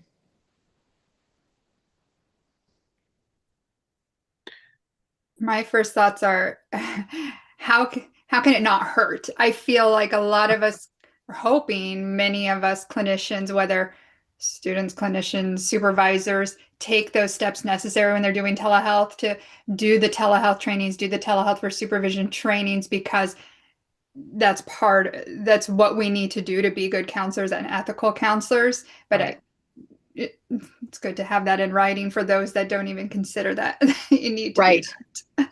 Right. What he was mentioning, so many people just don't even take it into consideration. And what you said, it's like, well, of course we all do that, don't we? Well, apparently we all don't. So, yeah. I just hope they make it consistent across all of the licensures instead of just the counselors. Great. Well, you know what? That's the best thing about these advisory committees. I mean, what Dr. Fry and what Andrew Secor are bringing today, you're right. All of the disciplines really need to have this information. So we just might be the ones who do that first. I don't, of course we'll be checking, what other, disciplines are doing, but now we have a path to make it something that our counselors can benefit from. And our disciplines are always very open to borrowing and learning from each other. So we'll definitely be bringing it to the next board meeting as this develops. The timing is good. I mean, the compact is happening any minute in our state. It's only more and more important, as Amanda was naming. We should all be knowing about this anyway, about this topic. I interrupted someone. I'm sorry. Sorry, that's okay. Just to let you all know too, my mind immediately goes to sort of the technical aspects of things. So, me asking a few questions about whether something could be done in statute or regulation doesn't necessarily mean that I suppose or oppose or support anything. It's more of just I'm thinking through, okay, if we did want to go forward on this, how could this be accomplished and what would it take? So I wanted to share that. Another technical thing to be thinking about for the supervisor piece. So I believe right now the way that is worded is to become a board approved supervisor, there's a certain amount of items that someone would need to be trained on. And there is a one-time designation of a board approved supervisor. There are things you need to do to maintain that, but the one that lists all of the different areas to have the training on, it goes towards that one-time qualification as a board approved supervisor. So if there was a new item that would be added to that list, there probably should be a question of, do you want to make this a requirement that those who are already board approved supervisors would need to go back to get competency in? Or do you want to do it as a new requirement for new board approved supervisors going forward? It's just something to weigh, but that is something that went in my mind where I was thinking, okay, how do you want to have this be applied? Because one way you could say is after a certain date, you have this new requirement, or you could say, tie it to the renewal that there would need to be something, and then that way you would make sure that everyone is eventually trained in that area. So just something to think about. Do we want to discuss that now, or are you saying put that on the docket to discuss whenever we start really tackling this? Yeah, just something to keep in mind. Okay. But I do want you all to have an opportunity to read what Todd Fry had provided in terms of his rationale. Since he had sent me a few different versions of that, I didn't want to provide one and then get a new version. And so I will send his most recent version after this meeting. Feel free to take a look at it. We can talk about all this more at the next meeting. Thank you. And David, could you also mention to Dr. Fry that we appreciated his presentation, or Andrew's presentation of his work, and thank him for preparing it, and that we are looking at it now? Yes. Great. I'm sure Andrew will say those same things, but it seems like a good thing to let him know that. David, does any other licensure have a board approved supervisor requirement? Marriage and family therapists do. Yeah. And it has been proposed for social work a few times, but it has not made it through the legislative process for that profession. So right now it is professional counseling and marriage and family therapy. So shall we go ahead and go to new business part B, which is about this topic? Sure. Okay. Okay. So we are going to now build out and expand on our supervision subcommittee to tackle some of the supervision topics that have been coming up. And so I'll be reaching out to all of you who have said you want to be on the committee, on the subcommittee, so we can start our work. Is it okay if I talk about this for a minute, David? That's fine. Yep. So I worked with Tyla up at the BSRB. Tyla's awesome. She's amazing. I don't know. She's like you. I don't know how she does everything she does. I met with her after our last board meeting, and she thinks a lot like you, David. Gee, I wonder if you've been influencing her. She said, in order to really get a read on what's going on in supervision in the state, we need to do a survey. And I thought, well, wonder where she got that idea. So we're going to start with a survey, and we're going to, just develop questions. That'll be one of the first things that our subcommittee does, so that we can figure out how to gain more supervision interest and participation in the state.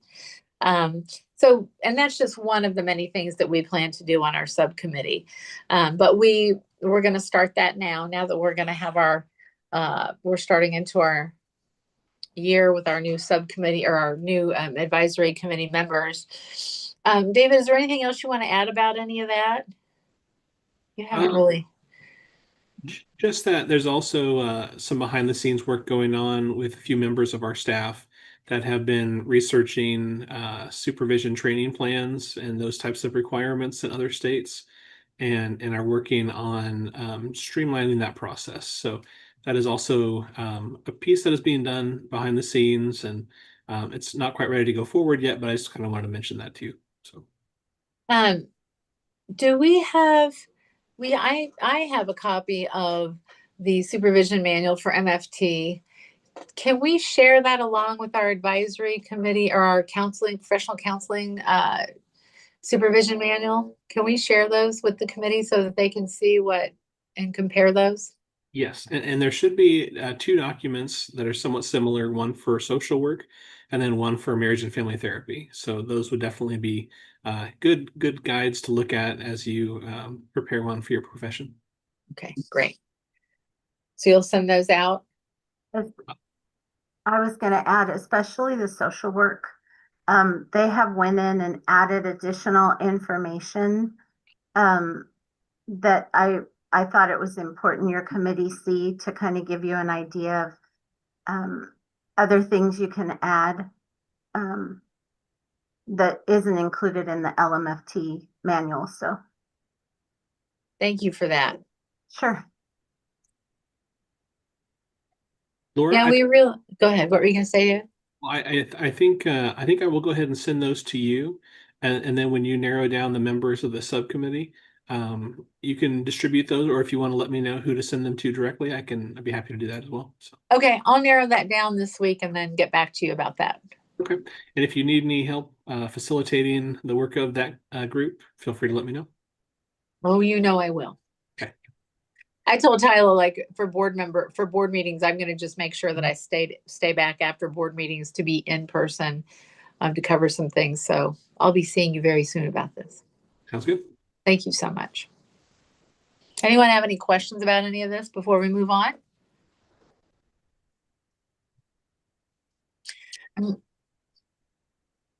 Did somebody say something? I'm really excited that we're getting to tackle this topic because we need more supervisors in our state, and we want them to be obviously well-informed and well-trained. So I think all this comes together quite nicely at the right time. I'm really glad Andrew and Todd Fry took the time to put all this work together. Okay, next one. Applications for licensure from programs in related fields. Yes, so I had a conversation offline with Michael Countryman about some of the qualifications for licensure when individuals apply and they may have a degree in a related field, but not necessarily one in professional counseling. And we talked a little bit about, if someone does have a degree in a related field, would they automatically qualify for professional counseling licensure, or kind of some of the steps that our staff looks at and some of the additional areas of focus there.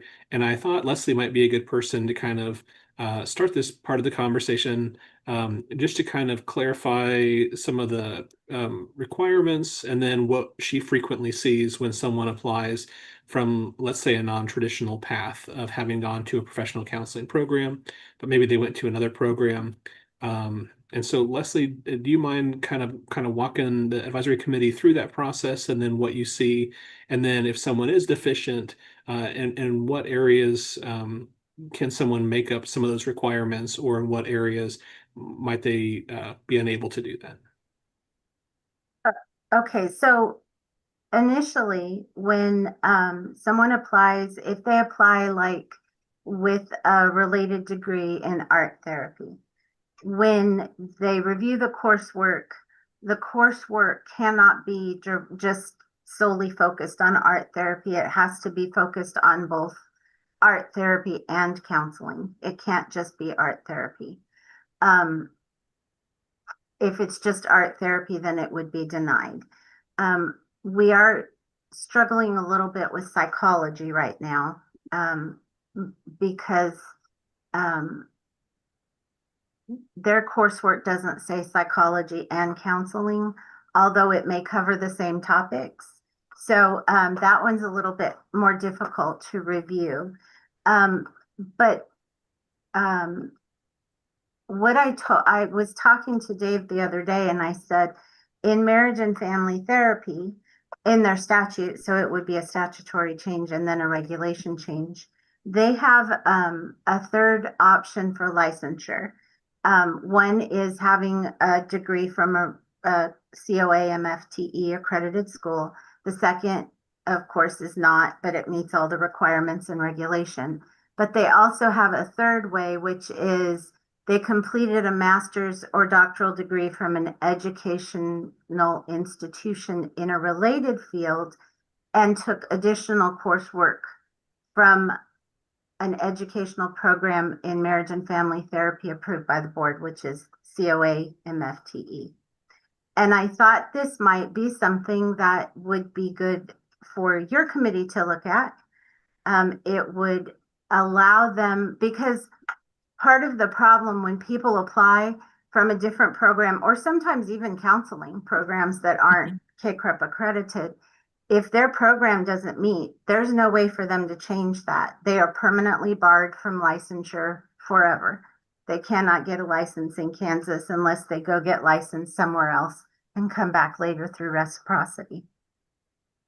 So I thought that this might be something the committee could look at, because it would allow people with related degrees to go to a KCREP accredited program and get their coursework kind of looked at and take additional courses from a KCREP program. And then even if their initial program didn't meet, they would be licensable because we wouldn't look at that. We would just look at the coursework. So I just thought that was something that might be helpful. It might be helpful for the workforce, and it would still allow some control over what, like, for example, school counseling. If they take additional coursework, they're still not eligible because their original program did not include a practicum that was clinically based. So if you did something like this would allow them to take the additional coursework and perhaps another practicum and be able to meet the requirements for licensure. Okay, let me back up a little bit because I want to make sure that we're framing this. For some of the other professions, when you apply for licensure, you need to have your education from a program in a specific area, like let's say psychology, and there's not an allowance that you can have a degree in a related field. It's very much, let's say, psychology. And then there could be coursework type requirements. So there's the program requirements, and then there's the coursework requirements. And then, as Leslie mentioned, there's some other things we look at too in terms of practicums, internships, those types of things. So for some of the professions, there's not an allowance for someone to come through with a degree in a related field. For professional counseling, there is a traditional path for people who get their education in professional counseling. And then the coursework we would look at to see if they came from a KCREP accredited school.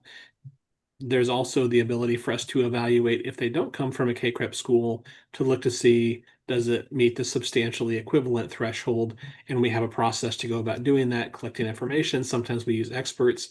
It's a lengthier process, but it's trying to help as many people get licensed as possible. But before we get to the topic that Leslie had brought up, what Michael had kind of raised was the question of, should we have that flexibility to allow for a related field in professional counseling if some of the other professions do not allow for a related field? And Michael, I'll turn it over to you because I kind of wanted to frame that. But let me turn it over to you. And if I'm not doing a good job of explaining kind of the issues that you were raising, feel free to take us back on track. Yeah, I think you did a good job. You're a little more elegant, I think, than I am explaining it. But basically what occurred was I have employees that have got psychology degrees and they are unable to pass their EPPP. So their decision is, well, I'll just go take the NCE. Where I feel the double standard comes in is if I decide that I want to go and take the psychology licensing exam, I can't, but they can take mine. And there just seems to be, and that's even if I've had all of the education, which I have. I've had all the same classes as they have, but I can't take the EPPP. But if they have a psychology degree, they can come over and take the NCE. And that's the same for voc rehab as well. I've had voc rehab counselors decide they're going to get the LPC and go on to get an LCPC. So it just kind of seems like there's this double standard. Whether it matters or not, I don't know. It's just something I thought I'd bring up for discussion. And but yeah, David did a better job explaining than I did. Well, I but you're right. apologize. No, that's okay. There are some differences there, and so when Michael and I were talking offline, I thought this would be a good topic for the advisory committee to consider and discuss too, because as a regulatory board in some of these forums, our responsibility is to enforce the law as it is written, but there's also the ability to propose changes as well, and so. I know some of you may also be members of, let's say, KCA. And a professional association may have more of a role of promoting a profession or different things like that. But we also look at the public protection angle. And Michael, as you talked about, if there's people that might enter a profession that may have difficulty in certain areas, that definitely would go towards the board's public protection aspect of it too. So right now, the language does allow for related degrees in professional counseling, but whether that's a good thing or a bad thing is for the advisory committee to kind of, discuss. So, David, would it be good to have a couple of different scenarios? Of course, names whited out where we looked through, an OC therapist or, a different, a psychologist. Would it be good to kind of go through some of those and see how they land as they go through the process of becoming licensed? Yeah, I think that would be helpful, but I was just gonna say, just because there could be a bias here. I've had many students who fall into these categories of needing for licensure. But if we did go a direction of changing, this is a very, very, very common language in every state I've ever looked at is a related field for a counseling license. And is that a double standard for, could be, right? It could be a perspective that psychologists believe that the degree is a controlling factor. To me, I think it gives a lot of flexibility and creativity in how people get their training. And we should still ensure that the training is quality, that we do a good deep dive, which I do think the BSRB does when they look at this information, because they ask for syllabus, they ask for the details, they look at every little element. I would rather go in a direction of growing the field than gatekeeping the field, though. So I like Leslie's idea of let's just make this easier for us to organize, not let's come up with more ways to block more people out. And I want to add before we get too much further into this. So as David explained, there are program requirements, but there's also coursework requirements. And even if a person has a psychology degree or art therapy degree or social work, technically, they would still have to meet all the coursework requirements. So it's not just a free pass. They can't just say, I have this degree and I have 60 hours and I want to be a counselor. They still have to have all those 10 categories still have to have a course that meets each requirement. And it has to be a counseling course or focus on the same topics as a counseling course would. So in the interest of our time running out and this very important topic being brought up, how do we proceed bringing this to our next meeting? Do we need to do any research or have any, do we need to think about it and bring it back up at the next meeting? What do you think we should do? Sounded like there was at least a desire to continue this conversation and maybe to bring some scenarios where someone did apply with a related degree and what we would look at so that you could kind of see at least what our current process is to evaluate some of their coursework. We talked a little bit about the program level requirements, but the coursework level requirements, we could go into that. But happy to gather that, or if you have things you'd like us to bring that you don't think about right now, we could you can also reach out to us in between this meeting and the next one, and we could work on that too. I like the idea of a couple of scenarios just so we can see, how it really plays out, because you guys, Leslie and David do the work of really vetting all of this. So let's bring a couple of scenarios, and then is everybody in agreement that we can continue this conversation at our next meeting? Yes. Okay, if anybody, well, I wouldn't expect any no's. There can be a no if there needs to be one, but I wouldn't expect I would hear any. Okay, so we will do that. We'll have that on the agenda for the next meeting. And the next meeting is August 3rd at 10 a.m. Does anybody have any questions about that next meeting? And if not, I need a motion to adjourn. I will make the motion to adjourn. Amanda Peacher Gardner. Thank you, Amanda. I need a second. I second Vanessa Perez. Thank you, Vanessa. Okay, all in favor, say aye. Aye. Opposed, same sign. Okay, everyone, thank you for all your work today and the great discussions that we had. And I will see you in the very hot month of August. Have a nice summer. Thank you. Bye. Thank you, everyone.